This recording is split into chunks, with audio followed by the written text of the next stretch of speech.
Hello, Birgitte. Hi. Hi.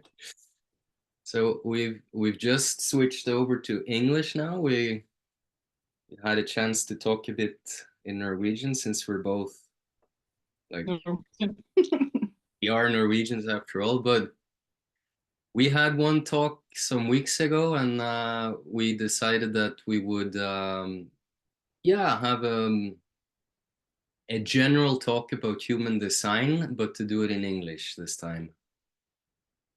Also as per request, which is also nice.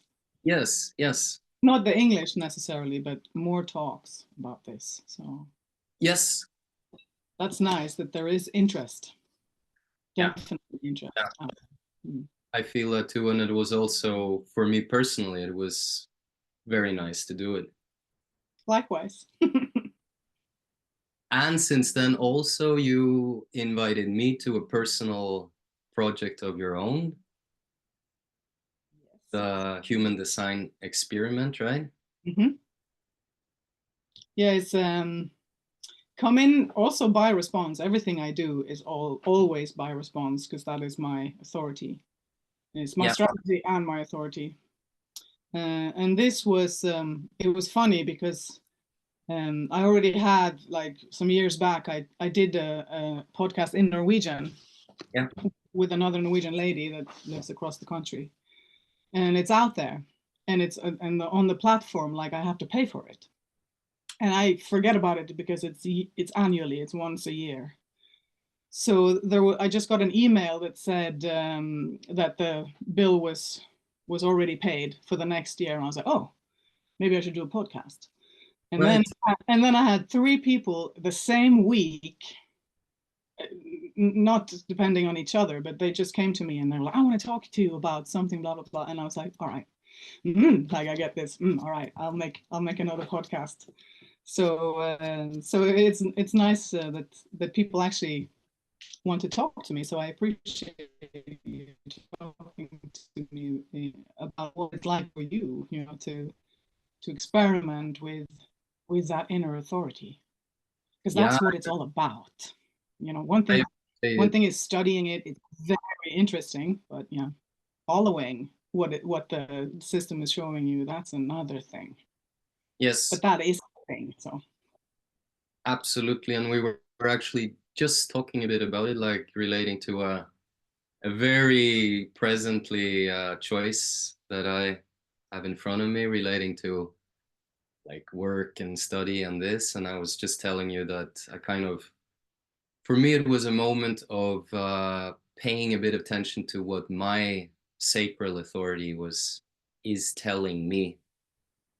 And for me, that's like I can totally relate to what I've learned about my human design.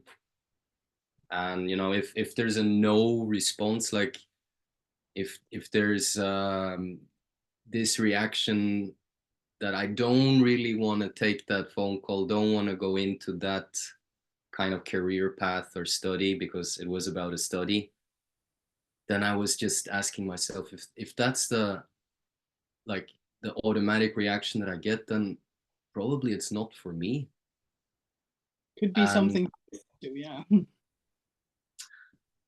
But maybe we can get more into that later on. But first, maybe it would be nice to just make a little introduction. My name is Sondra, for whoever wouldn't know that, Sondre Sheldon. I live in Geilo, and I think it's since 2018 that I've been like a bit seriously getting in touch with human design and getting to know more about it and living the experiment as you described it. And yeah, I've known you, Birgitte, for some years, like on and off. We've done some courses together. I come to your courses. We even arranged a couple of courses here in Geilo with human design. But for those who may not know you, Birgitte, how would you introduce yourself? And also, like, How did you get in touch with human design?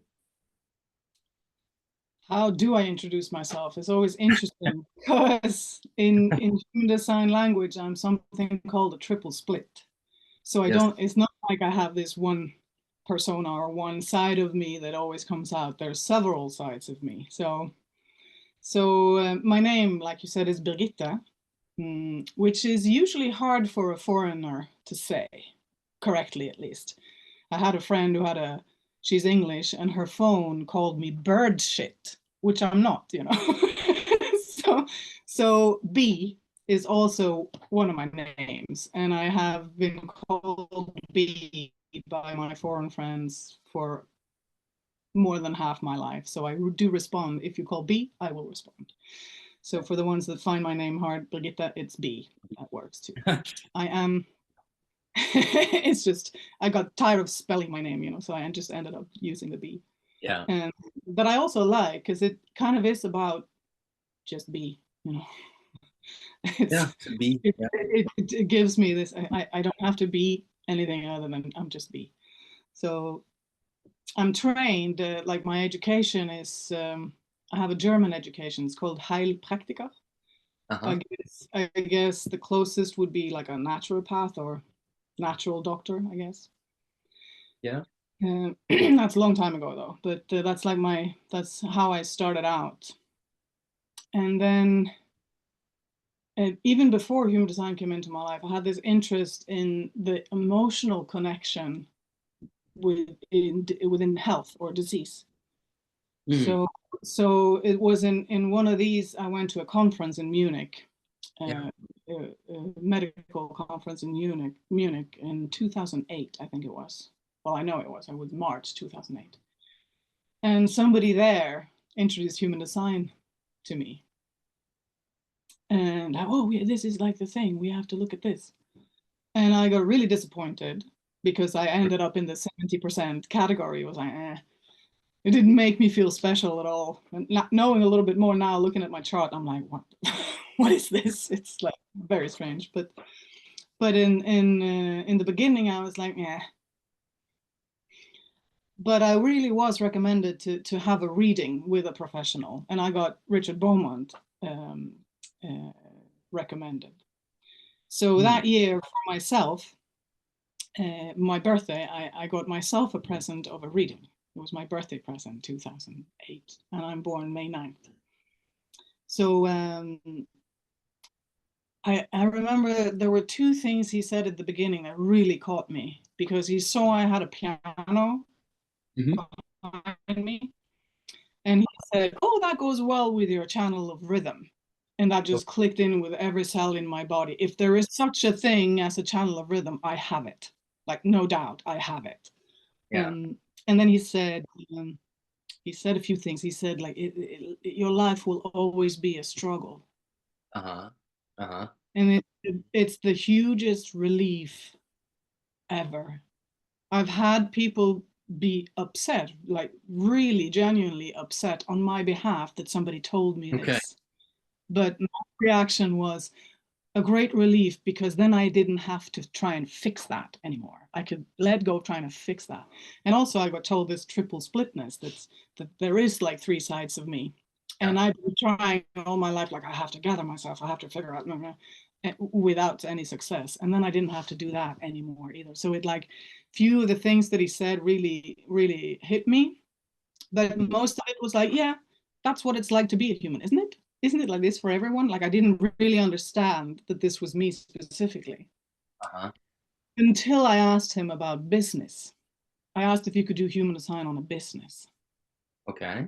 So that's when he started to look, and I remember he just went, wait a minute, I don't believe it. And I was like, what is he on about? And then so in like for business, there's something called penta. So all the channels that go from the sacral through the G and through to the throat, those 6 channels are called a penta. And it usually takes 5 people to cover a penta, 3 to 5 people. But we cover the penta, me and Richard Bowman, by ourselves, except from one gate. We don't have the 33. And he was like, I've never seen this before. have to meet. Okay. So then he came to Norway. Yeah. So he came to Norway on another course that I was doing that was health related.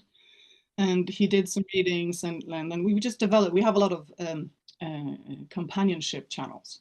So like we started building like a really nice friendship. So I had every day, I had the support of Richard Beaumont, who lives and breathes human design. And he was already like way ahead into the experiment. He was around Ra, you know, he was filming Ra and he was talking to Ra like all the time. So that I realize now how valuable that was in actually getting the information. And he is a 1-3, he's a practical guy. So he would experiment with us, he would show it to us physically. So I would, like, with no money, that I didn't used to have money, so I couldn't afford any courses. So my solution was just to organize courses for him so that other people paid, and then I could attend. So we did a lot of courses with Richard Beaumont many years ago, and that. So I studied with him for about 7 years. I followed, like, I did my LYD and I did my Rave ABC, and like I did the sequence. And then after 7 years, I stopped responding to studying human design, which was an interesting conflict for me because it's human design. Like I kind of have to. But my experiment was to follow my authority, not what my open heart wanted. Like I want to be the first in Norway to. It suits me that I will be. I had all these ideas of what I thought I wanted to do, but I didn't respond to the next course, whatever it was, because I think it was because it had some, like, then I had to actually do some reports and do some work, and I'm a lazy person, so I didn't respond. And then I've done a whole other 7-year cycle without studying human design, still following my authority, but just watching around me with the knowledge that I already had, which is basic, but it's there. Yeah.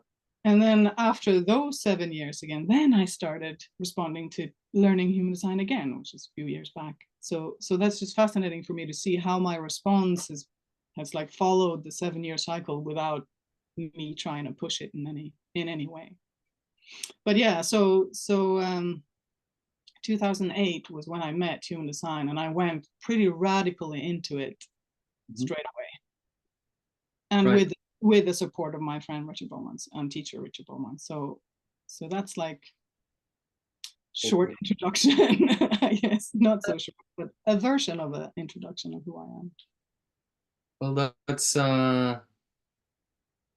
it's always interesting to get, you know, I bet you that now was one version of that story. If you would be talking to someone else in another time, maybe it would be a slightly different take on it.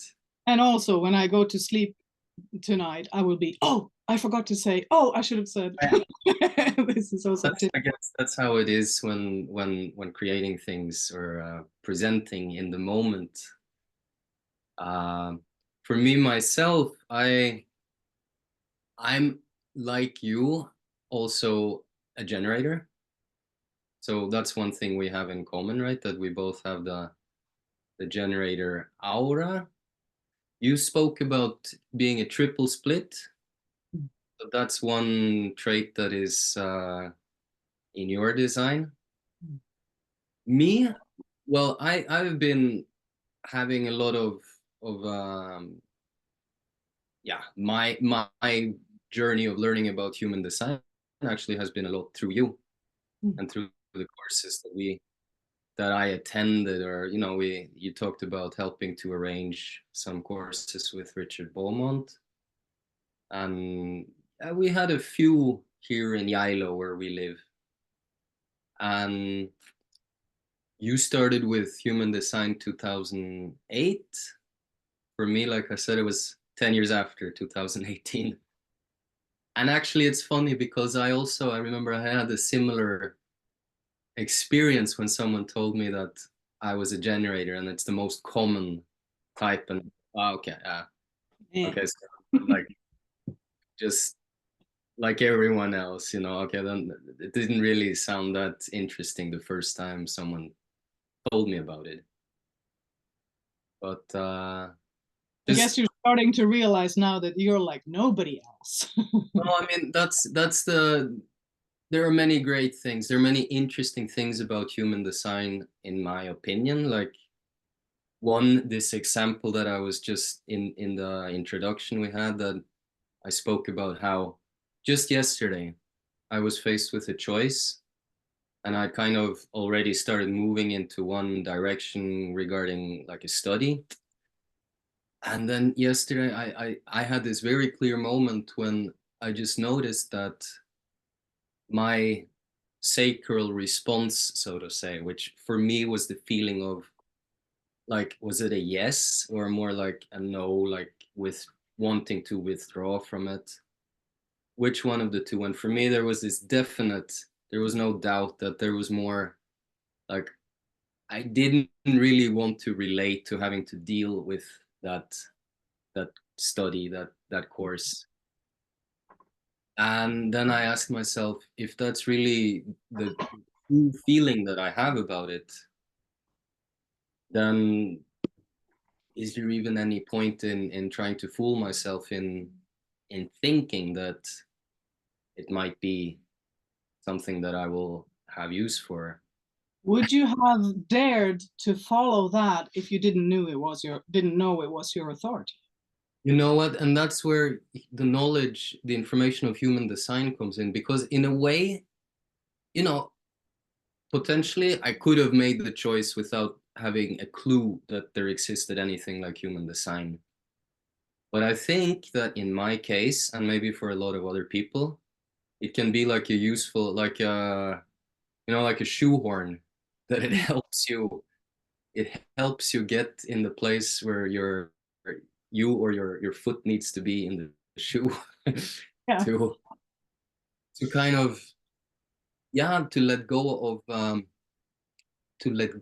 the other types of values or other things you might prioritize that would create another choice, another, yeah, another version of what life could be like. And that's really what fascinates me, because I also ask myself, well, what is it really that then like excites me the most? What is it that, because being a generator with sacral authority, my take on it, at least at this point in my learning experience, is what is it that I want to work with? What do I really wanna, what gives me energy, or what gives me joy, and what can be like something sustainable that I invest my time into. And I just didn't feel the response with Mm. that Mm. study. Yeah, So it's also with human design. For me, it felt like a permission to be mhm, the way that I am. It's yes, like, oh, because if it's not described for me, then my mind will go into the idea of I can be all kinds of things. right, But then I got the permission to be just me, which was yes, very nice. Because also with an undefined solar plex, the nervousness of trying to be, and also I have that's the thing with being a triple split. You need to have a lot of centers defined to be able to have 3 splits. yeah, So I only have 2 undefined centers. right, And then now seeing how much they ruled my life when I didn't know, when this wasn't described to me, I realized how helpless I would have been, mm, like being myself in this world if it wasn't described to me. So yeah, so it's a permission. It's like a permission to allow my life force. Like what it's a energy is one way. I like the spin on like what brings me alive. yeah, Where is life coming in through my body? That's like what are the things that I do that bring me life, brings yeah, me to life? That's like, oh, am I allowed? Like, doesn't it have to be one of my splits struggle? Doesn't it have to be a struggle? Because I was raised by a mental projector mom. My mother was a mental projector, and so everything was like work and too much. probably in the feeling for her. Yeah. Yeah. So that was taught to me, like, you can't just do what you want. Like, you have to fight for it, you have to work for it, you have to struggle. And I believe that, you know. And then it turns out, no, I can, like, I'm a second line, I'm a 6'2". So my body is natural. I can cruise on what is natural for me, what is easy for me, and it's valuable to other people. It's Right. like, what? So yeah, it's a permission. I find that the system gives me a permission to be me. A permission slip. Yeah. Mm. Yeah. I mean, yes, we sometimes, that's what we need, whatever shape or form these permission slips or whatever, how they manifest in our life, that in a way is irrelevant, as long as, you know, I think we all have this natural capacity to just attract or create in our experience something that may give us the permission to be more of who we are, if we're willing to, you know, we have to be open to Exploring. explore, to yeah. And I mean, I what I didn't mention was that when I met Human Design, I was also I was sick. I had, like, I broke my life force energy by working on duty, doing all the things that I was told. You have to do this, you have to do that. And I just broke my energy. So I couldn't even get out of bed. I couldn't shift from a chair to a sofa. It's like a slight little weight shift, and I would fall because I didn't have muscle strength. I didn't have, like, my body did not work.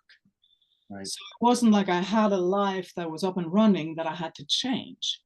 So when strategy and authority came my way, it was a way of finding that little energy that was left, and then build on that. So for me, it was easy let's call it easy to follow that radically, I like that. And also with the support of my friend that could see what was going on, because that's what happens when you follow your strategy and authority for a while, is that you start seeing it. Instead of having, oh, I have to remember what this means. It's like you see it because it's real. It's actually out there. So he would show me, like, and I remember he said to me, like, every day for about 6 months, he told me, you have nothing to prove. Like, talking to my undefined heart. Right. And I so remember, yeah, but it's like, it feels like it's important to me. Like, I remember all that. And now it's like, I really don't have anything to prove. I'm like, meh. If there's like a competition or something, some competitive people are playing a game or something, do you want to join? Like, nah, you guys have fun. It's like, I'm good. Because now I know that I don't have anything to prove. And that amplification that happens in the openness isn't as strong anymore. It doesn't go away. It's still amplified, but now I'm very aware of what it is, so I can first of all, I don't make a decision based on it, something that I've learned. So if I'm, like, overwhelmed by emotion, I don't try to decide my way out of the emotion. I just allow it to be there, and then I wait for my clarity, which is, I notice it's easier for me with an undefined solar plex than for a person that actually has this as authority, a defined solar plex, because it's a motor that pushes you to, it really feels like I have to do something to change this state or emotion or whatever it is. But for me, when it's undefined in me, it's been easier for me to wait. When I am emotional, I don't make decisions based on that. Or when I'm pushed into proving myself or improving myself, I don't respond to it anymore. I'm like, nah. But that has taken many years, and it's still layers and layers and layers of it coming off. But it's the awareness of, for example, with the undefined heart, which most people have. It's like 70%, about 70% are walking around with this undefined heart. And everything in the world and social media and all of this is the recipe for how you get a defined heart, to put it in as a joke. but it's like all of this, you have to get up at 5 in the morning and do the workout, and then you have to sit in an ice bath, and then you have to eat like this, and it's like all of these rules of how to become. But this center is like, most people wander around with it undefined, which means that one day I feel great. I feel like I'm awesome and I can do anything. And then, I wake up the next day and then it shows me another side of the openness in that center, which is like, I'm not good enough. Right. I should probably improve myself so that I feel good enough. But I don't decide based on it, but it doesn't go away. I just don't make a decision based on it. And that calms the whole thing down for me. I'm not like wound up by how I have to prove to you that human design is a great system. I used to, but now I'm like, if you're not interested, it's fine. Let's talk about something else. It's like, it's been a very interesting journey to get to know my openness, because it's always there, but my mind isn't as loud anymore through the openness. It's not trying to convince me to make the decision. No. I'm always looking for, and especially if everything is like running, like I'm overwhelmed emotionally and I have to feel like I have to prove something or something, then I breathe. First of all, I'm like breathing, and then wait, is there anything was there something to respond to? And if it's just a state in me and it's not an external stimulus that I actually can respond my way in or out of something, then I don't do it. I wait. And that's not easy, but that awareness helps me to do it. And the more that I do it, the more I trust. I don't have to know. I just, if it's or like energy rises, I do it. If it's or I don't feel like this is going to bring me alive, then I don't. You don't do it, no. And it's interesting also, you mentioned this 7 years that you said you had gone 7 years or up to a certain year that you just felt like your authority, your experience with the authority and the strategy, it led you to move a bit away from learning more and just to stick to following your authority and strategy for about 7 years, and then came like a new phase. And it's kind of interesting because I know that is part of the human design process, right? For most people, or for all people, that things move in cycles of 7 years. Yeah. Do you understand why? Why 7? Well, I know that, in other types of traditions, a bit like, for me, I think I've heard it in the teachings from Rudolf Steiner, the anthroposophic movement, that if you start from year 0 to 7, that marks one phase of a human being's life. Then from 7 to 14, it's like 14, roughly the beginning of puberty. You put on another 7, you come to 21, like adulthood. You put on another 7, 28, about the time Saturn returns. So I think it has to do with astrological cycles, and maybe the cycle of Venus, I think. It could be that also. I think Steiner at least is part of that. And an interesting thing there is the first 7 years are the years where the things that happen to you is like you write it in wet cement. Kind of sticks. Yeah. So those years are very, very important, like conditioning years. But if you think about just biologically inside your body, then it takes 7 years for the body to exchange all the cells. Right. Yeah. And when a cell is like, the cell builds on the like cell memory of the previous cell. Yeah. So studying human design and understanding it is not going to change the information of the cell, but changing the way you make the decision will change that. So when it's 7 years have gone, you're a new person.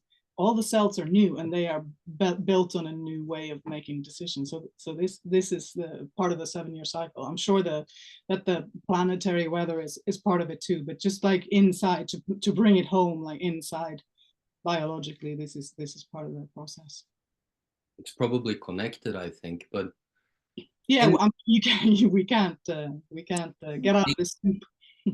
it's an amazing subject to explore, Birgitte. And I'm sitting here and I'm thinking that since this is our first talk in English and kind of, like talking about like cycles that repeat, that during the last conversation we did it in Norwegian, and we did manage to cover a little bit about the four main aura types, four main types of humans in human design. And we've talked a bit about each other, or the type that we are, although we're very different, because I have more openness compared to you. I'm not a split definition. Like my defined centers, they are connected together. Well, you have what you call the triple split, and like your specific type is, as I understand it, a bit like a hybrid, right? The manifesting generator has a bit of the manifester type, and also like maybe the main weight is on the generator, so manifesting generator. But Yeah, so to recap on the generator aura, it's funny because generators have this signature question of who am I? So we always talk about ourselves, which was like we just did. And it's like, that is funny to me. But it's this there are some people out there in the world trying to say that there are 5 types. And the process of a generator and a manifesting generator are not the same, but the openness of the aura is. So these 4 types are separated by different aura types, how the electromagnetic information around you works. So we are bigger than where the skin stops. So if you have your arm's length out and then you add another arm and go in a circle full sphere around you, that's how big we are. Except for the rare 515s that are a foot longer, take up a little more space. But it's in a generator and a manifesting as long as the sacral is there. As long as that sacral is red, this aura is going to be open and enveloping, and it's there to read, to be read. I mean, people can pick up the information subconsciously in us. So we are here we need, and I want to emphasize the word need. We need external stimulus to be able to respond. So I get the question all the time, can I respond to what I'm thinking? We can try, but you're probably fooling yourself into what you think you want to respond to, and then you or something in there. But we actually need external stimulus, which means if you're standing in the road and a car comes, you're probably going to move.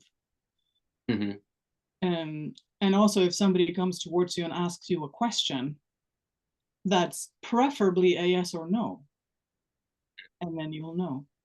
So one of the tips I have for generators that are here to respond is like, are you even open? Because it's an open aura.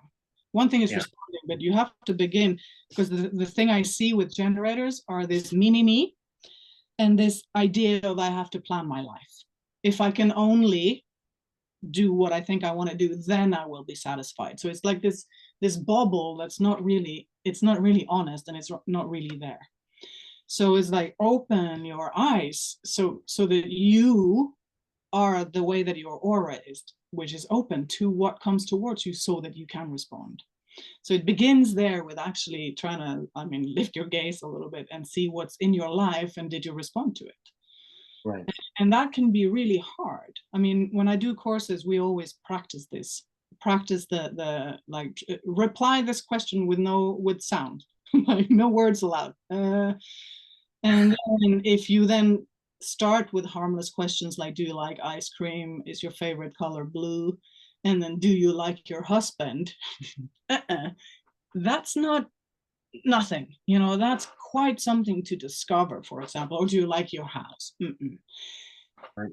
Or your job, for example, these big things. So it's not like for everyone, it's not for the faint-hearted. But that's the generator is here to respond, are here to learn about who they are, like who am I, and we're noisy, very noisy, energetically and sound wise, because we oh really, like all of these little fill sounds that we don't even notice that we do. I have a funny story from Costa Rica last year. I was talking to another sacral generator and trying to say, like, you make these sounds all the time, so just try and listen to them because they will guide you. And then her friend next to her said, do you make these sounds? And she went, I don't think so. You just did. And she was like, huh? You just went, I don't think so. And is a response, you know. And then she came back the morning after, I make those sounds all the time. Like, you're good now. Like, good luck on your journey. But it's like, I see this a lot in generators, that we don't even notice that we respond. No, that's because we think, yeah. Yeah. And I also see with the emotionally defined people that they're not always aware that they're feeling, that their emotions are running something, because it's so natural. They don't know anything else. So when us that are undefined and sensitive to it, if we point at it, like, are you okay? Are you feeling something? And then they feel it because we bring it out. So it's like, it's interesting that it's so natural for us that we can't wrap our heads around it. So it took me 5 years to understand what response is in my mind. And I needed a manifestor and a projector to explain it to me, because they're kind of outside of it. Yeah. And then I started laughing because, I don't need to understand, because I do it. But I needed to understand anyway. But it's like, it took a while before it actually clicked in. So generators everywhere. But the generator, when it responds, the pure generator, it will do step by step. But when a manifesting generator responds, it's more like a souped up race car, you know, and it'll skip some steps, because efficiency is part of the MG's process. And sometimes we move too fast, you know, and then we have to go back and realize that maybe that second step that we jumped was essential. Right. But it's so we may end up at the same finish line at the same time, but it's been back and forth with the manifesting generator. So it can be more explosive. It depends on the configuration. Yeah. Because you have the pure manifesting generator, which is what I am. It's a 3420. It means that this sacral center goes straight to the throat. Yeah. Because the mechanical thing is, if you have a motor connected to the throat, you get manifesting something. So if it's an open, like if the sacral is red, not open but defined, and another motor to the throat, you will still have a manifesting generator, but it's not pure. And I like the beginning, when in the beginning Ra called that sacral manifestors. So we kind of switched it around. So it depends on the configuration how a manifesting generator becomes a manifesting generator, but the aura is open. There's a lot of difference and variation in the term manifesting generator or pure generator. But Birgitte, you mentioned the sacral, like the sacral center in a human being is really what makes a person become either generator or manifesting generator. Yeah.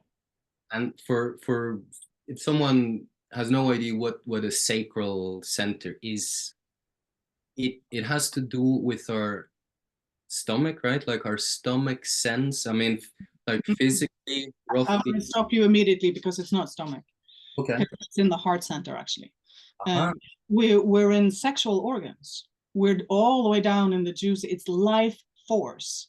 So what can produce life? These are the sexual organs. So that's pretty much the sacral. We're in the pelvic area. Right. So it is a very juicy center. but Yes. it's sustainability and life force. It's usually what's in there. Exactly. That I And remember I was I'm told. actually glad you brought it up, Yeah. because people call it a gut reaction. Yeah. But Or trust your gut feeling. And then I'm like, that needs to be specified, because the sensation will feel different from a sacral generator or an emotional generator, because solar plex is high up in the belly. It's on the top side, is intestines, kind of. It's not the proper way of saying it, but the innervation, because nervous system is in solar plex, so you will feel it like butterflies flaring up the top of your belly. Okay. Where the sound, the response that you just wait, when I explain this, that comes from deeper.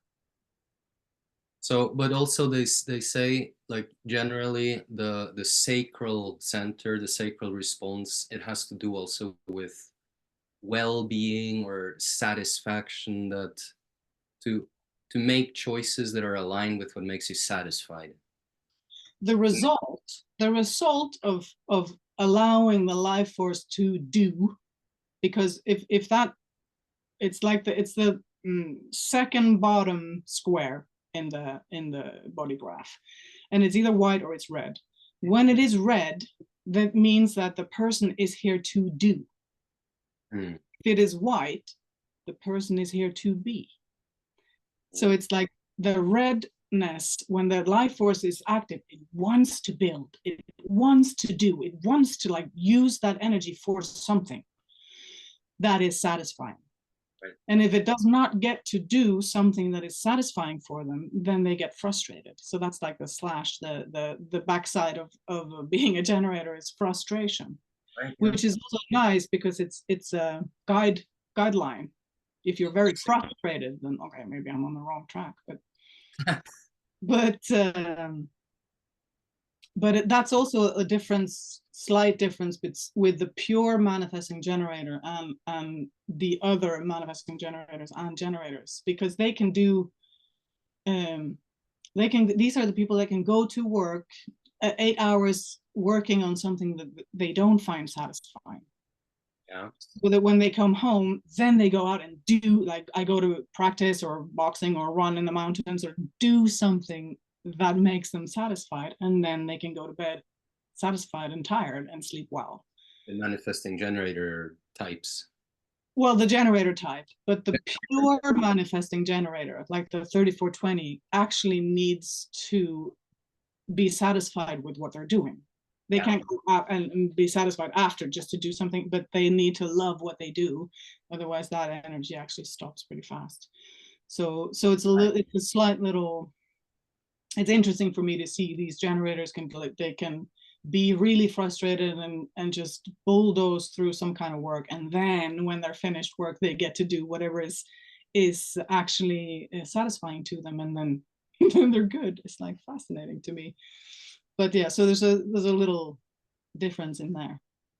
But anyway, so the generator center, if I understand it correctly, because now I get a bit more, a deeper, more like specific feeling about what it's about, which I maybe didn't have before the conversation. And also, because you mentioned the word well-being.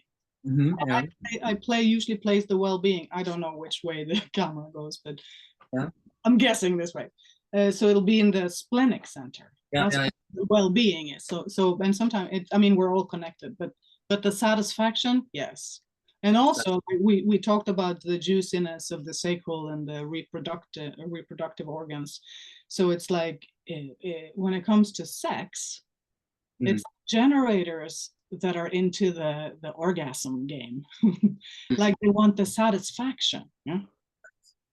Right. So, and it has to do then, like with reproduction or sex, it's the energy for creating, like whether life force, like, but also, I mean, it doesn't necessarily have to be creating another human being, but it can also be channeled into creating what you create in your life, like through your work, through your whatever makes you satisfied. Exactly.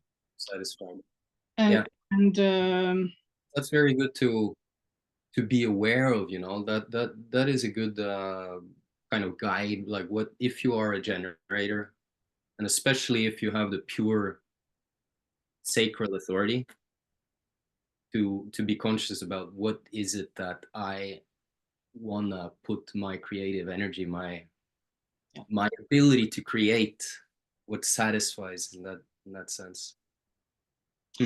Just as an example, the channel 515 that comes out of the sacral into the G, that that channel is like a single cell, for example, how the cell works. So life force is in every, and it's the natural rhythms of life. It's night and day, it's winter, it's seasons, all of these things. So yeah, life is in there, and we're everywhere, buzzing around everywhere. That as a tip, they say that the generator has a hum, but the manifesting generator has a buzz. It's more buzz, there's more like energetically it's louder, or how I can say. So this is language that it's not really something that we understand as generators, but the other types will go, that's what it is. Like, and pick it up. And then they get it. It's like, because we are very noisy, we are all over the place, and we're doing all the time. And also, when we're not doing what is satisfying for us, what we fill with our open aura around us, what we fill the world with is frustration. Right. Yeah. So if we and like if you want to change the world, you start with you know, it's like, but it's it's something to think about. You want to change the world, begin with yourself. But Birgitte, then that is a nice and good, quite broad description of the generator. But what about the other type? Like if we go over to the projector, then, because very very different type, right? That's I know, and maybe other people have heard about it. They're aware of this too. So this aura of the projector is pretty new, evolutionary. Yeah. Since 1781 was like the birth of the sixth line and the projector type. And the projector type has this aura that is focused and absorbing, which means that it connects, and it connects to gate 2 in the sternum. Okay. And then it just absorbs the other person. And this is going on inside of the projector. And so if they don't know what they are, that can be really hard, because they are genuine. Their signature question is, who is the other? Who are you? Yes. Or I've heard twist on it, like, who am I with you? Opposite from the generator, then. Yes, absolutely. So perfect match. Yeah. Because the headless kind of chicken running around, the generator kind of needs some guidance sometimes, and that's what the projector is here to do, is to guide the other. Right. But that means that they have to understand what they are, because if they try to be a generator, then they don't get to see and guide the way that, like, they are here to guide energy. They are here to guide life force. That's the one thing that's certain in a projector type, is that the sacral is open. Yeah. And the greatest variation is in this type, actually. There are so many different, you can have, like you can have a projector with only 2 centers defined, or I met actually a projector with only the sacral open. So everything in between, you know, it's all of these things can happen. But they are here to guide life force. But if they are trying to be the life force, if they're trying to be endurant, like if they try to have this sustainable energy going, then they can't really guide it. So I wish that every parent out there that has a baby child that is a projector, that they give the projector this chance, this setup in life already, so that they can be what they are. Because if there's one thing that's needed on this frustration plane that we live in, it's some guidance, you know. Yeah. But the thing with this aura, because it is like a sword, it is penetrating the other. I mean, we just talked about sex, so I usually compare this that consent is okay, which is the invitation. So it's said that the projectors had to wait for recognition and the invitation. But the thing is that most people out there don't understand what an invitation is. Because what we do as generators, we would think that, oh, would you like to come to dinner? And we think that that is an invitation. Right. But the projector will sit there and go, well, am I really invited? Who else is coming? Like, is there a dress code? How long does this last? What's being served? Like all these questions that they kind of need to know that's part of actually that invitation. Right. And I learned from the projectors. I see what the projectors do like naturally, and I know, for example, if I get an email, somebody wants a reading, and then I understand immediately if it's a projector, because I get context and why they want a reading, and I get why they want it with me. Always a little bit of like praise, because that works well with to praise the projector is to see them. It's about being seen. So they really see the other, and they are genuinely interested in helping the other, and they are naturally good at asking these questions that will make you change, that will make you do better, in some way. And this happens because they can actually penetrate us. So what I have no idea what it's like to be. I have imagined what it's like to be a projector, but I don't really know. But I really know what it's like to be on the receiving end of this aura. And when you read the theory about projector, it's a non-energy type, and it's dependent on this invitation, and it's like it's hard for them out in the world because they get dragged along with that energy, and if they don't know what's happening, it's exhausting for them. Yes. Yeah. And if we don't recognize them, actually, it's interesting because we are genetically designed to recognize the projector. We just don't understand that that's what we're seeing. We don't understand it, but they. I usually say that they can move a mountain without lifting a stone. Right. So that's what I need to invite, because if I'm not ready to move my mountain, then back off, please. Yes, because it's very invading to have an aura, somebody come right deep inside and they see you, you're like pinned to their aura and in their focus and in their interest about you. Yeah. And they want to change you. And if I don't want that change, then I feel invaded. And then I will not say thank you, which is the recognition part, the success part of the aura. The signature is success. Yes. And it's easy to think that means I'm going to be rich and famous, or whatever the idea of success can be. But the success is actually getting that thank you, getting to know that the advice that they gave actually did something good. So if you have the projector around you and they gave you a good advice, the least you can do is say thank you. That helped, because that makes their day. I have some projectors in my family, and both family and also some friends, some close friends. And it's true that there is something that I can recognize about at least a few of them that stands out as them being a bit different, like they operate or they do things in a different way. And you spoke about success, right? That's just for a generator, it's the satisfaction kind of is the indication that the energy is being used the right way. And for the projector, it's success, and the way that I like to see it, or this is like my understanding, and you might correct if it's accurate, but they have an open sacral, whereas the generator has their own sacral center, their own connection to this life force, this creativity and drive to create.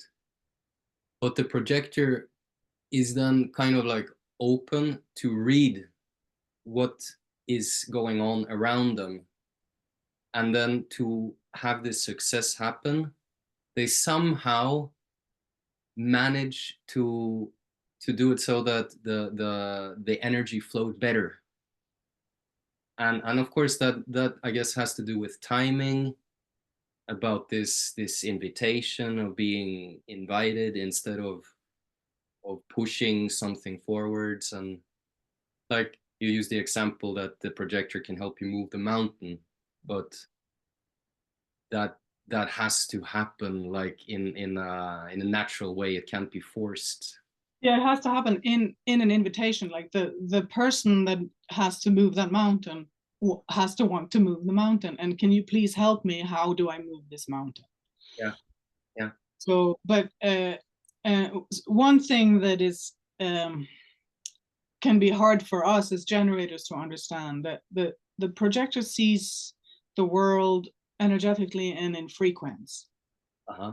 Uh-huh. And when I let them know that most of the world doesn't do that, they go, oh, it's like, because they look at the world and like, don't they understand? Like this won't work. Like, don't they get it? And it's like, no, we don't get it, because we're clueless. We're just like buzzing around, doing our own things, responding here and just exploding there. And they're like, huh, don't they understand? And we don't. So that's something I said in the Norwegian version a few weeks back, was the typical one thing I hear a lot is this in school, that the projector will ask the question not for themselves, because there's somebody that's not understanding what the teacher is talking about, and then they will ask a question so that the other will understand. So they pick up the energy in the room then, and kind of, well, that's another good point. The projector or the projector type works best one-on-one. right, yeah, yeah, Because they have this laser focus. It's hard to keep laser focus on more people, like several people at once. yeah. And a lot of projectors will recognize, you invite a friend to go for a coffee or something, and then the friend brings another friend, and then that's not the point, and then you have to shift. And it also depends how you're sitting. If you have one next to you there and one next to you there, you have to really work to shift the focus. So my advice is like, put these people in front of you so it's easy to shift focus. It just make it easier. But a thing to understand with all of the types, all of human design, this strategy and authority is here to align you to life. So if you imagine life as a river, many ways of imagining it, but for the projector, it's not, you don't swim upstream to go get it. You just sit and wait, and it's going to come to you. So it's like, how can you allow life to serve you, to invite you and bring you energy? Energy is available everywhere, as long as you wait and get that correct invitation. Because when that invitation comes, it's like a contract, yeah? And then you get access to that other person's energy for as long as the invitation is valid.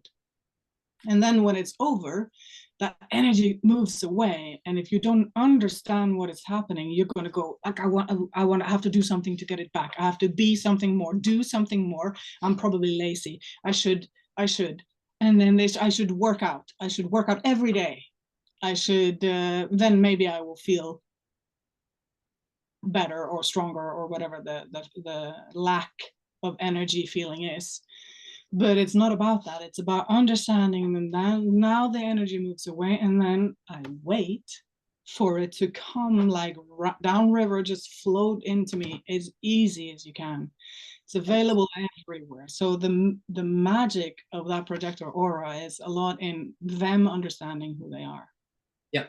So Ra actually had, when Ra was still alive, there was always a discount for the projector, because they're the ones who really need to understand the system, so that they can understand how many versions of other there is, yeah, or there are. So he had that version of it.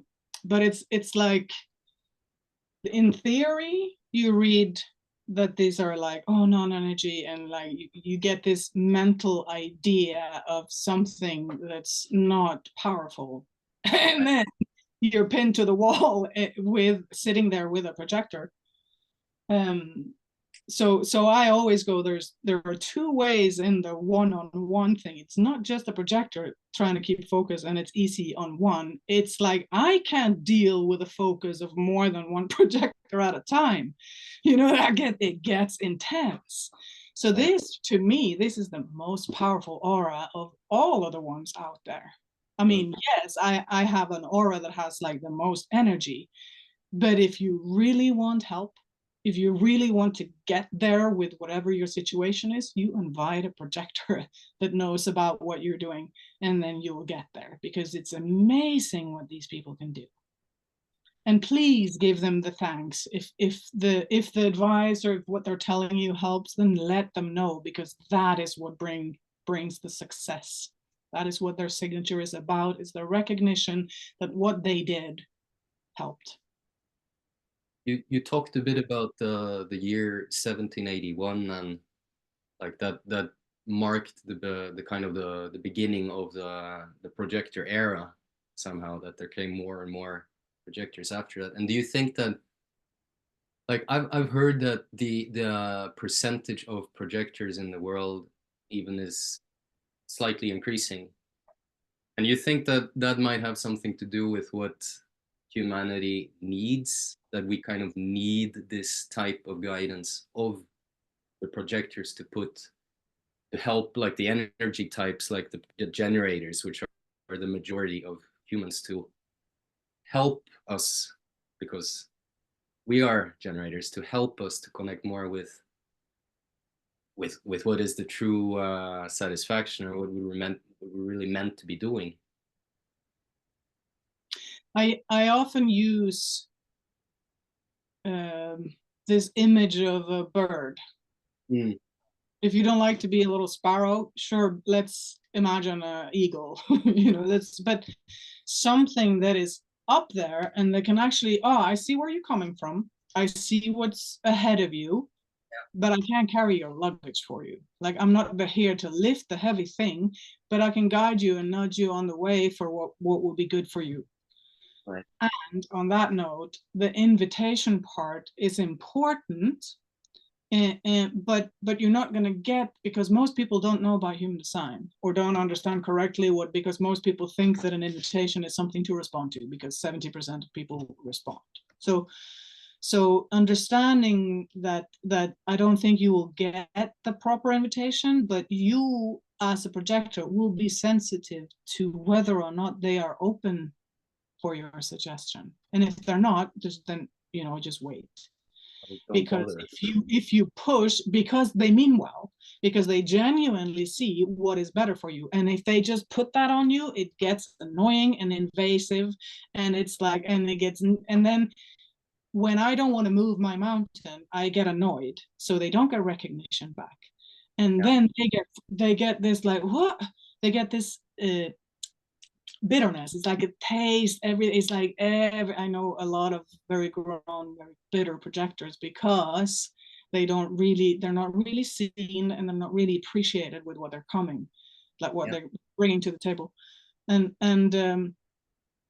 so wait, if they're not open to you or advice, if they're not even looking at you, that's not recognition. So don't like barge in on someone and just give them advice, because if they don't know who you are or don't see you, it's not recognition, and that's first, and then it's invitation.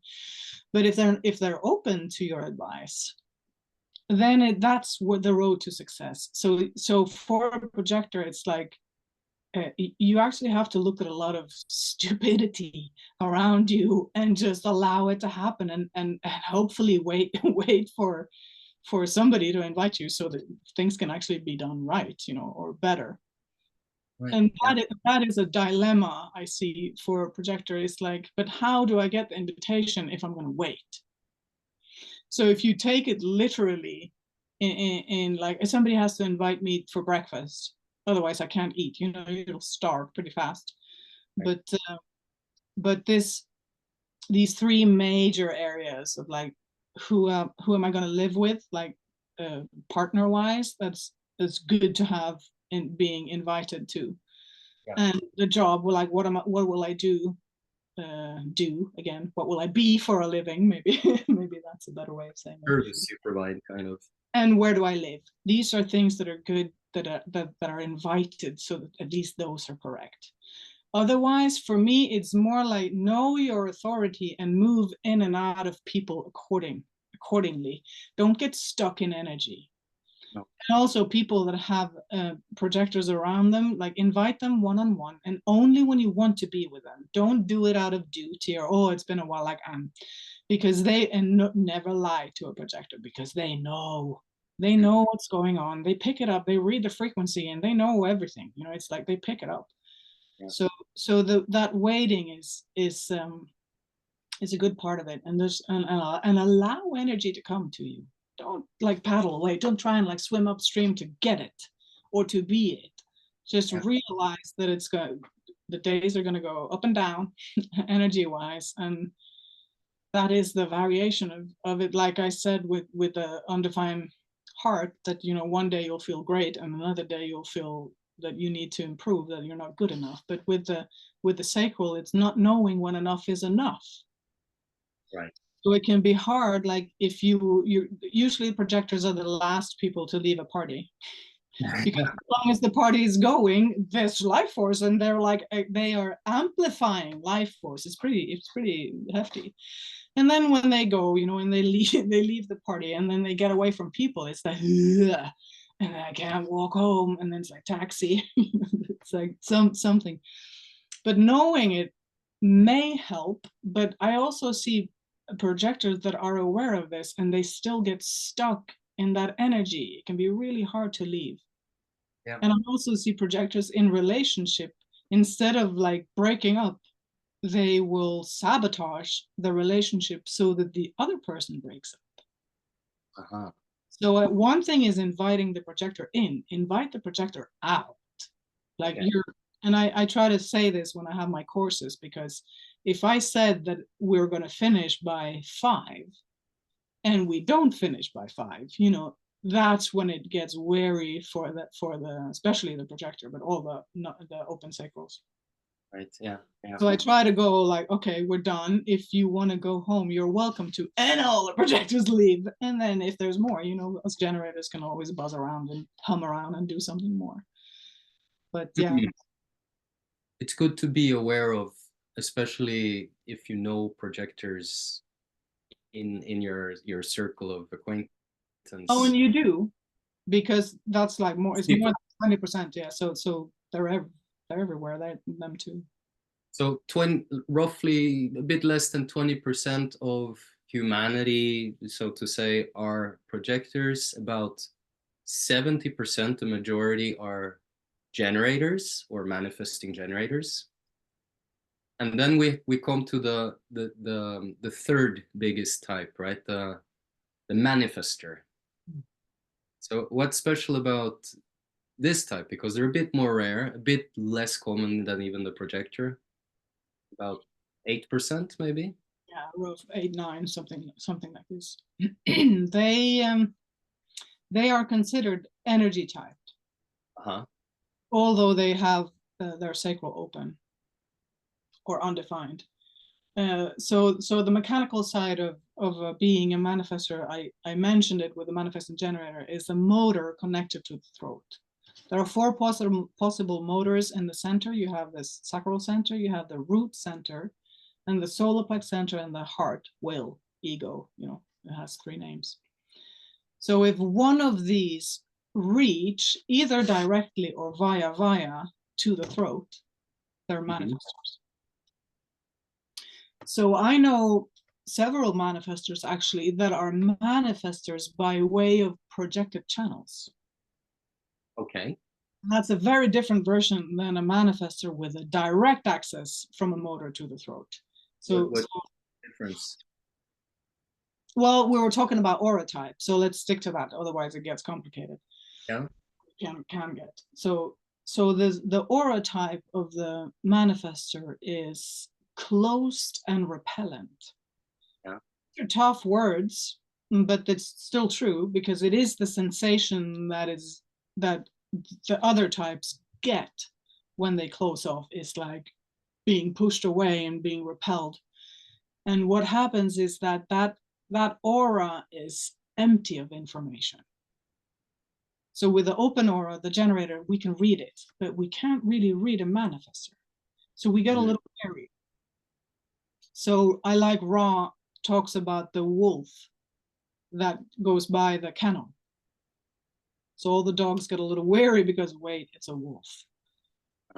So again, with the theory, these come out as bulldozers and these people that just mow over you and do that. And my experience, all the manifestors I know are really vulnerable creatures that need to close off for the world so that they can do what they're here to do. So their signature question is, who do I impact? So whatever a manifestor will do, someone's gonna care. Why did you marry that? So there's like, because we can't read them, so we get a little wary. So what can help with this is the information, which is the strategy of the manifestor. So usually a manifestor child will inform willingly everything. Like, I am peeing, I am pooping, I am finished. Like all these things that they will like shout it out. Yeah. And then we tell them to stop because it becomes too much, or they don't, you know. But motor to the throat also means that they will talk. They will say something. Express. Yeah, they will express, or not. It could be silent to the throat and just movement. Yeah. They are definitely here to do. They are not here to control. They are here to do what they're here to do and be left in peace so that they can do it. And if they don't get that peace to do what they're here to do, they get angry. So anger is like the backside of the manifestor signature. Right. And it's not, and they have one strategy as a child and one as an adult. Because you can't just let the manifestor go out and do when they're 4 years old, you know, because my little friend, you don't know yet the world. So as a child, the manifestor needs to ask permission. Yes. Usually they learn quickly that they ask permission for the thing they know they get a yes, and then they go do the thing they want to do. So that's also something as a parent to realize. But usually I hear mothers that have had several types, like they have several children and they have different types, that the manifestor pregnancy was so peaceful. Okay. Most peaceful pregnancy. I'm sure there are other stories out there, but that's something that I hear. And peace really is the signature for the manifestor if we leave them to do what they're here to do. But because we can't really read the aura, usually the world reacts with, we got to control them. And that's terrible. So I see a lot of manifestors that are not in their power. They are trying to operate as a generator. Right. And when they learn about human design, they go, I hate being a manifestor. All the 70% of generators go, I want to be a manifestor. They think they want to be a manifestor. But I usually see manifestors trying to operate as generators and they hate it. And I go, well, you don't hate being a manifestor. You hate trying to be a generator. That's very different. You cannot not love yourself when you are who you are. Right. So manifestors are something else, I really have to say. But if, as long as they inform their surroundings, then their surroundings relax a little more. So they often think that they can just walk into a room and, oh, if I don't say anything, I'll just blend with the wall and they will not notice. It's important and they know that they get noticed, you know, because they have this impact on the world around them. Yeah. So just inform, you know, I'm just gonna go over here and make a cup of tea. I'm gonna fart. I'm gonna, you know, whatever the thing is, just inform, and then we can either help you or get out of your way. Yeah. This is the option. And again, like I mentioned, it took me 5 years to understand response intellectually, or but with I was wondering, why do the manifestor get this unnatural strategy of informing, because it's not natural necessarily for them. And then after 5 years I realized, oh, it's because of me. Because if I don't get the information, I go, who are you, where are you going, what are you doing, and then I'm in their way. And then I was like, oh, I understand, I'm the one who needs the information so that they get the peace. So that's the easiest to begin with in experimenting, is this manifestor of informing. Just start by informing people around you what you're doing and watch what happens, you know. And also another thing that's interesting, because we say strategy and authority all the time, but with the manifestor, it's actually, you have to flip it, because it's authority first and then strategy. They have to find out what to do and then do it. And they don't do it from mind. They do it, align their lives again to this river of life. And then timing is valuable, you know. So if you are here to, let's say, it's just I've never said this before, just an image that popped up now. If you're going to cross that river as a manifestor and you try to walk over before that little bridge, natural bridge that floats down come, then you get trouble, you know. So timing is part of the manifestor strategy. It's like timing. When do I inform? You mentioned sometimes raw, and the person raw, and some might maybe know that Ra, being the founder, the creator of the human design system, he was a manifestor himself. And like for me, it seems like his expression or his output into the world, it definitely did create some impact, like the manifestor design, like moving things for many people and kind of creating this like ripple effect.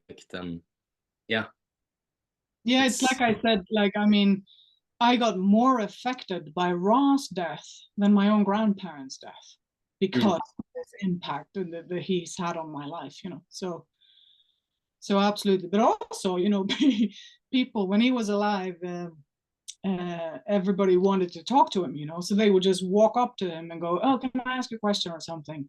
And if his spleen, he was splenic authority, if his spleen in that moment said that you're not healthy for me, he would just go, get out of my aura, you know. And you don't, little do they know that they can try again 10 minutes later, you know, and maybe you will answer, but you don't go back once you get that rejection from an ego splenic manifestor, as he was. But I met him, and I met a peaceful, calm manifestor. His PHS was calm, and so am I. So I mean, I liked him.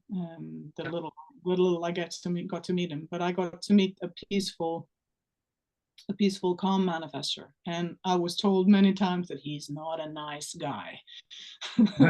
He is what he is, you know, and he was here to, with his 11 first lines, he was here to lay the foundation of what this is, and then a way, this practical tool of strategy and authority, a way to experiment with it so that you can get awareness.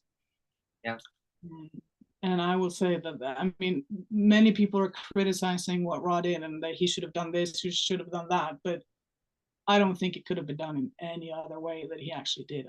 I'm amazed by what that man actually produced. Well, it did definitely create an impact on thousands of people. That's for sure. We're talking about it right now in this episode. That's because of this guy. So yeah, it's an impact, you know. Another manifestor, not so popular, but speaking of impact on the world, Adolf Hitler was a manifestor, for example. George W. Bush Jr. I've heard Osama bin Laden was just, you know, some people who maybe don't have the best reputation for all people. I think maybe Jordan Peterson is a manifestor too, like one of the live ones that are out there impacting now. I believe he's not 100% sure, but I believe he's a manifestor. Yeah, There's one other person, Jack Nicholson, I think, is a manifester. Oh, I can imagine that. I don't know, but yeah. It's just comes to my mind. But Birgitta, what about the last of the four types? Because you know this, it's I think we would have to almost we can in the future. It's enough. Like there's so much to say about each of the four, and there are many subcategories to be talking about. Like human design is so vast, but there's one type that we haven't covered, like giving a general description of it, and that's the reflector, the most rare type of people, right?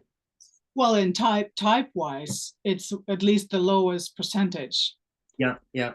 There are configurations that are way rarer than a reflector, but in the type, the four categories of type, they are about 1%. Right. So 1 every 100 persons. So there's a lot of reflectors out there. Right. Yeah. And they are very different. This aura is a sampling aura. It's a little bit like a Teflon aura. So what causes this aura is no definition, like none of the gates that you get line up in channels so that you don't have any of the centers defined. So all centers are undefined in a reflector. Yeah. So they're very, very different. So they get, they are here to be like a reflection of their surroundings in a way. And they need to be able to do that. They need this protection of this Teflon aura. So they sample a little bit from this person, they sample a little bit from that, and then they let it go again if it's not an interesting thing for them.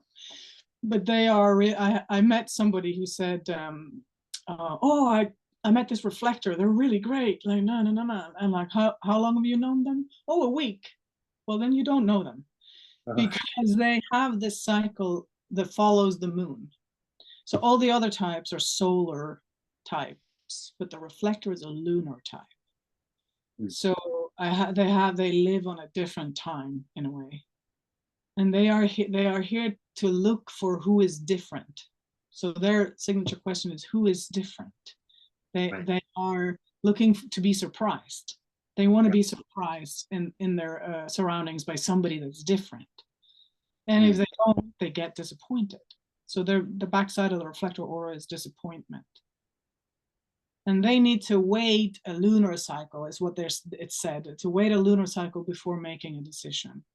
And this is so that the moon can light up all the different aspects that will come out of them through a cycle, and feel through that before they actually make a decision, so that it's not too rash.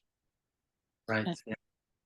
And it's you really don't, if you meet a reflector by yourself, I mean, they're all the reflectors I know, well, except for a few, I've met a few crazy ones, but most of them are like really nice people, and I don't really get what they are until I put them in a group. So it's in a group situation I actually get the magnitude of this aura and how they can sample a group. And something that's interesting for me, because projector, like we said, the projector is here to focus on one and try and have them focus on a reflector. There's no definition to actually absorb. There's nothing to really focus on. So it's like a shoot and miss when they try. It's a little funny to see. But new experiment that I tried, what if you focus on the group, the whole room, through the reflector, and then all of a sudden something happens that for the projector that can take the room in via the reflector. So this reflector aura is really here to sample a group. They're here to like sample 100, let's say that. So if you're a reflector and you're disappointed in your life, then maybe not move into the forest by yourself and do some self-development courses. That's not what it's about. It's about moving and trying to sample some other people, another group. So, and they are also all individual and very different. So I met one once that she was so tired of being called a unicorn. Okay.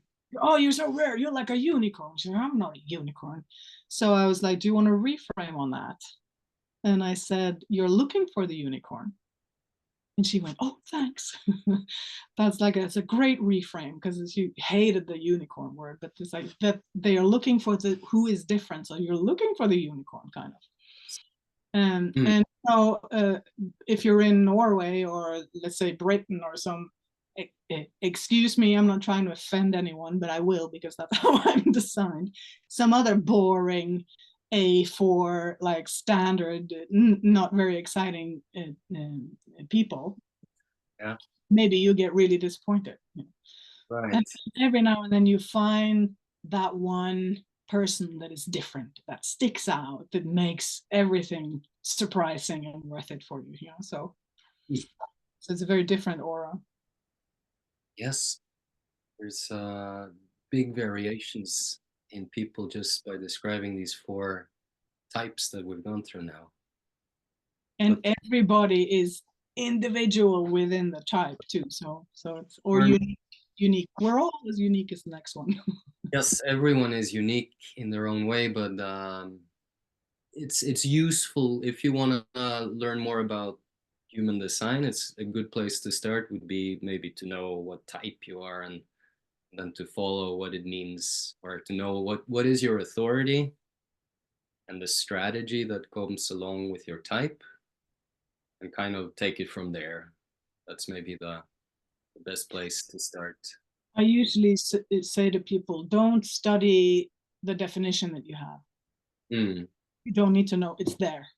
Yeah. What you need to know if you want to study something is what you don't have, because that is what's going to pull you away from being you. It's the openness in you. So that's more worth, I think, to study than the actual definition.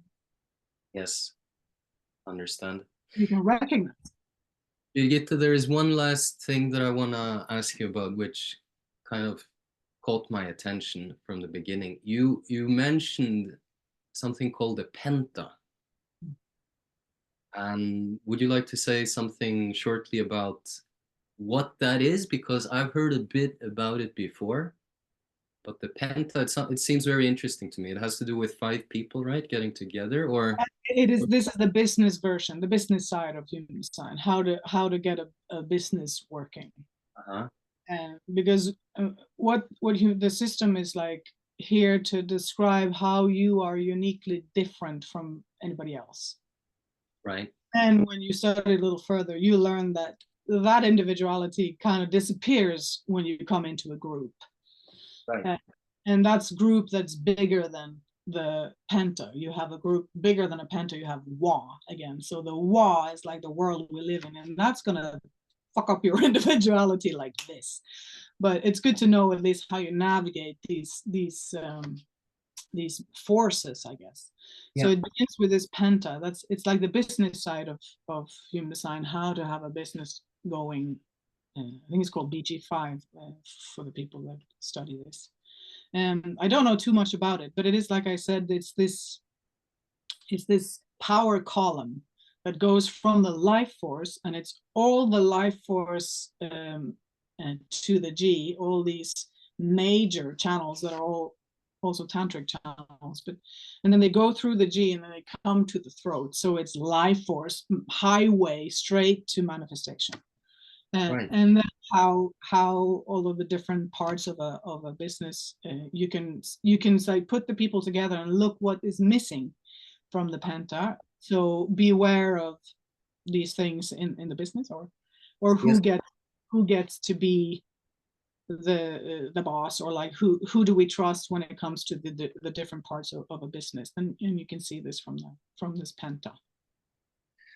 I find that interesting. I just thought about it the other day, and it just strikes me how there's many things in the world of a human being that have a relation to 5. Like we have 5 fingers, with our head, plus 2 arms, plus 2 legs, 5 joints in a way, or 5 like extensions from our body.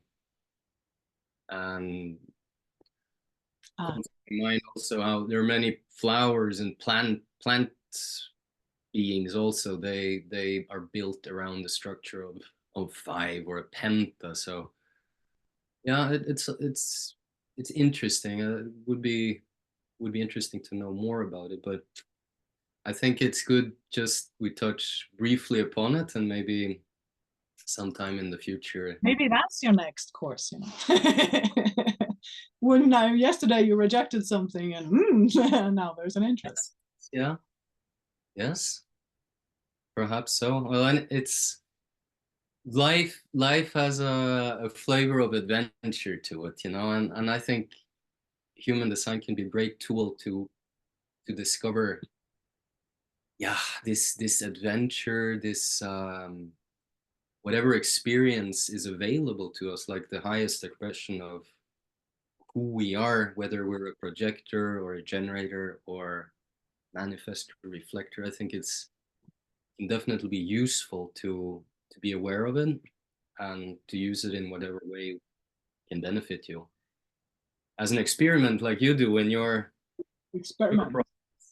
It's way more interesting for me anyway, where I am in my life right now, to wait for something to respond to than try and make something happen from my plan. It's way more interesting. Right. Yeah. It kind of has a bit. Also, I just want to mention, because I think it's important, because a couple of years back, the interest of human design in the world exploded.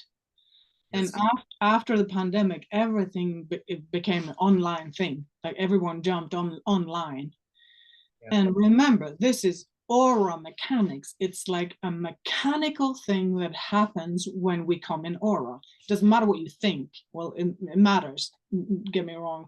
It matters what you think. But if you can't think your way or understand your way out of the mechanic, you can only align through strategy and authority. So there are many people out there now that are very interested in human design, and they are certified online, and then they never actually experimented this like feeling it in the body how it is, and that is a little tricky. So there are a lot of people out there now that so the information has been like watered out and warped into all kinds of things. I don't like this side of human design, so I'm only going to teach this. And then it's like, it's a binary. That's what the system is showing us, that we live in a binary world. It's yin yang. It's a life of contrast. And if you only accept, like, if you don't accept contrast, if you only want it to be love and light, you're actually missing out on what life is, because there will be contrast. You have to deal with the so-called negative side of it, and it's because it's part of it. But if you can take your mind at least out of the decision-making process, then you get a chance to see this and get a life that's there for you. Doesn't mean that you will get rich and famous and all the things that you think you want to have, but you might get, or you get what you can deal with, and you get what's for you. And that is just fascinating to me. Yes. Yes.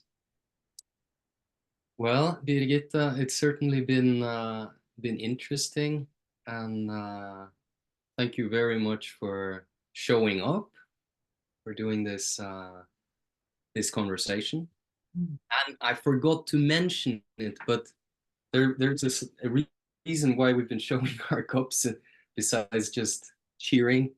Besides being the black sheep. Being fronting, what do they call human design? The science of differentiation, right? So it's not necessarily a bad thing being the black sheep or the gray sheep or the blue sheep or whatever. Or a sheep at all. Yes. But Birgitte, to round it off, is if someone is listening to our talk and they would like to, you have to finish why we're showing our cups. Oh yeah.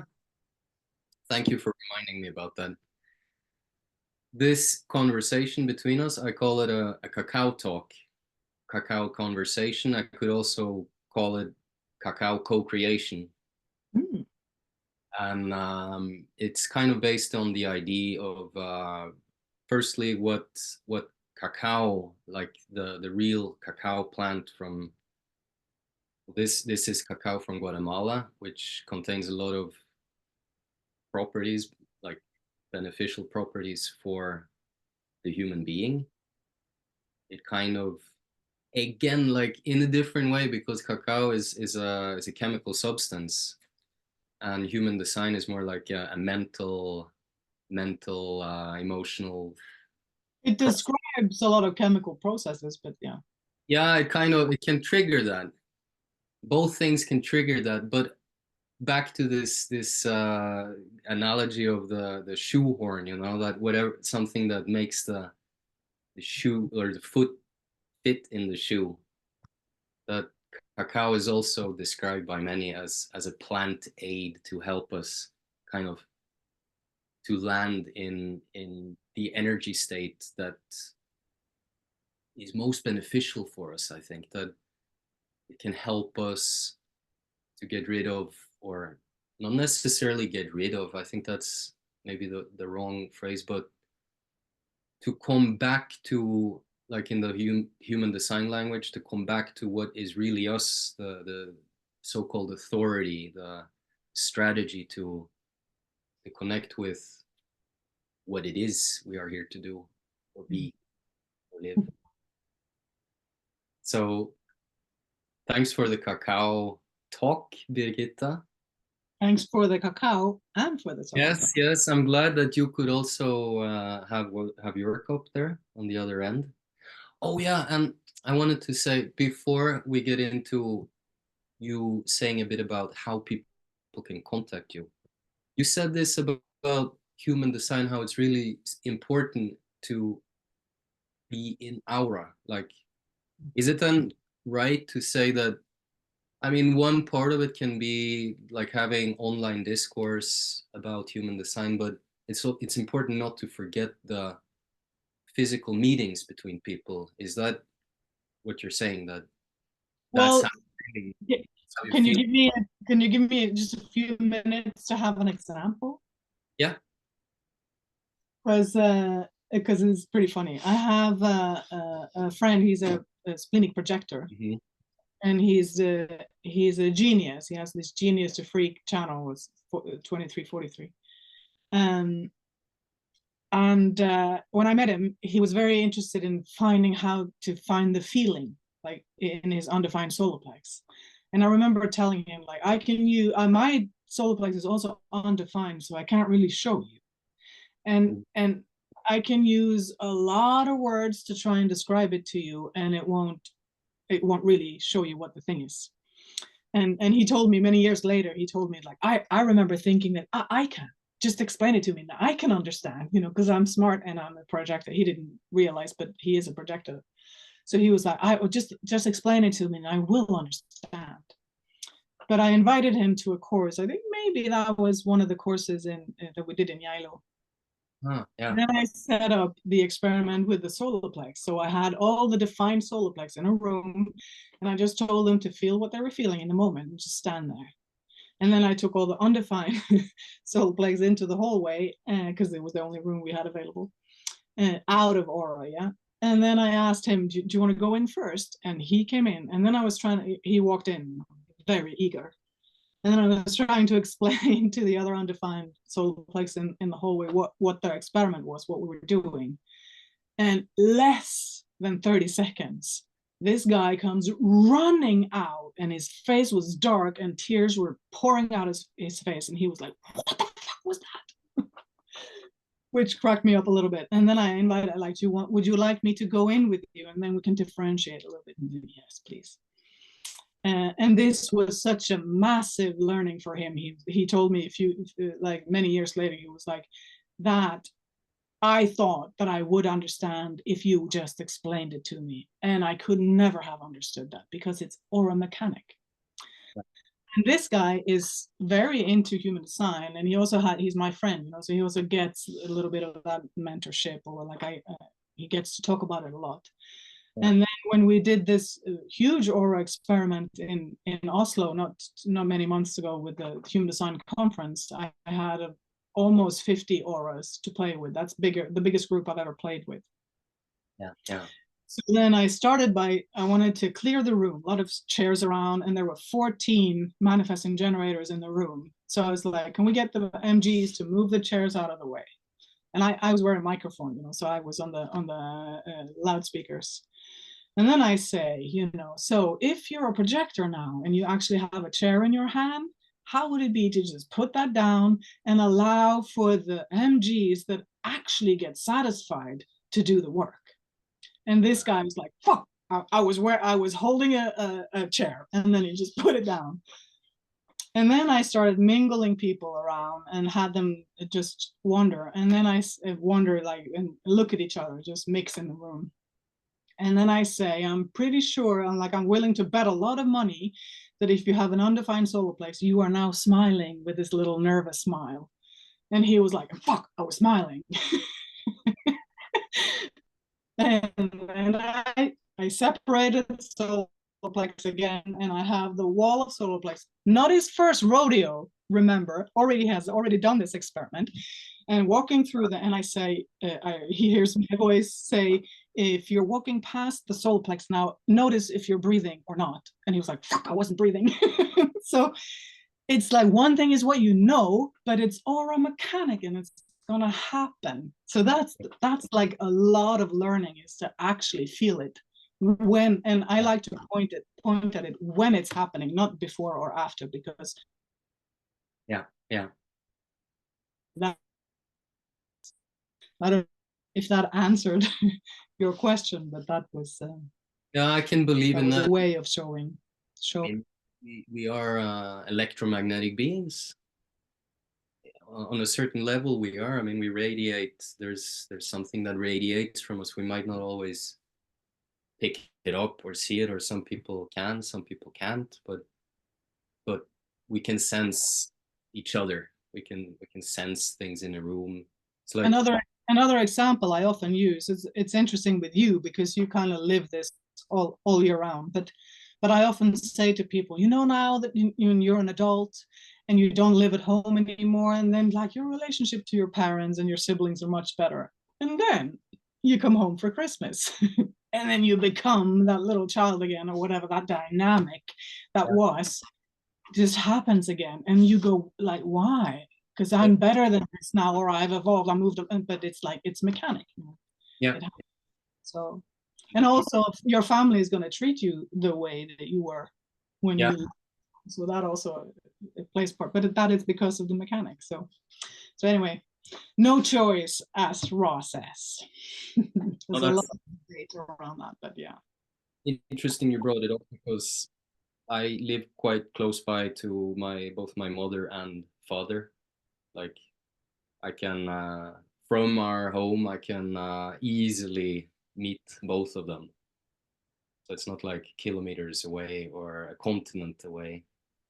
And I have noticed from times when I've been traveling for longer periods, coming back, it's like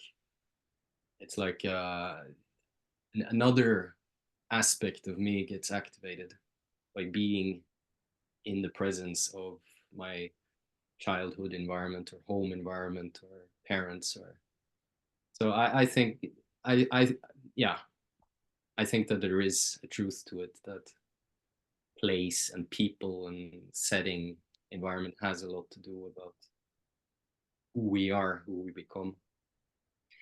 But Birgitte, if anybody would like to know more about you or the work that you do, you mentioned in the start that you do well, one part of what you do has to do like exclusively with human design, but I know you also work with sound. Yeah. Sound and not heilpraktiker. Yeah, I don't actually see I don't respond too much to seeing clients anymore. Usually the clients that I respond to now, they come via human design. Makes it more but sound has always been like, I grew up, again, speaking of the things that were written in wet cement. Yeah, So I've grown up with musical parents. My mother was a classical singer, and my father, he's still a jazz pianist, you know. So two different sides of that world. So music and sound has always been part of my life, and it's very soothing to me to be able to perform, like, or to create songs and play music.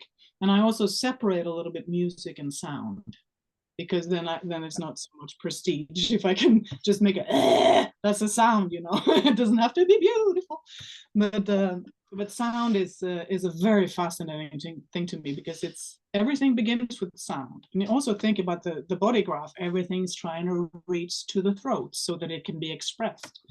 So manifestation and expression is very, very close. So sound is the thing that I'm responding to the most these days. Is I'm investing in a lot of really cool instruments that make all kinds of different frequencies, and this tactile experience of sound is fascinating to me. And I use it also in therapy. I use my own voice, and I go straight into the body, and it'll move energy, shift energy like nothing else. So I really like music. And like we've established, I'm a triple split. And something that I see with the triple splits is usually it's not just one social media account. There will be some variations, at least 3. So I have a Norwegian website, which is my name and .no, but I also have my name.com in an English version. So for the English speaking, which means I have to update that if they're going to go and look at it. It's a little out of date, but I am also second line. So if you just call me or show up on my door, I will probably not answer or run away. But if you write to me, that's like the safest version of getting hold of me. It's like, write to me. Find me on Facebook, or you find me on Instagram. I'm called Triple Split, by the way, on Instagram. yeah. And or you find me via my websites. That is my name, Birgitte Bakke. .no for the Norwegians, and .com for the international ones. Yes. That's great, Birgitte. That's thank you very much. We've covered a lot, and we're both generators, right? So I mean, we've come into a subject that I think we're both into it, right? And I hope that one way or another we can do a different take of this. We will see when and where and how. But for now, now that we know that people are actually listening, you know, is there something that people will like us to talk about of responding our way? That's great. Thank you for inviting me for these talks. I enjoy them. I enjoy talking about these things with you. Oh, likewise. Likewise. Also, not to forget to mention, if you would like to contact me too, and you've been listening to this video, it's the same as with Birgitte. You can search up my name on Sondre Sheldon on the social media. I don't have my own website though, but yeah. Maybe we are inspired. Yeah, in some future, some potential future. But thank you very much, Birgitte, and I wish a good day for you and for whoever might be watching this. Likewise. Thanks.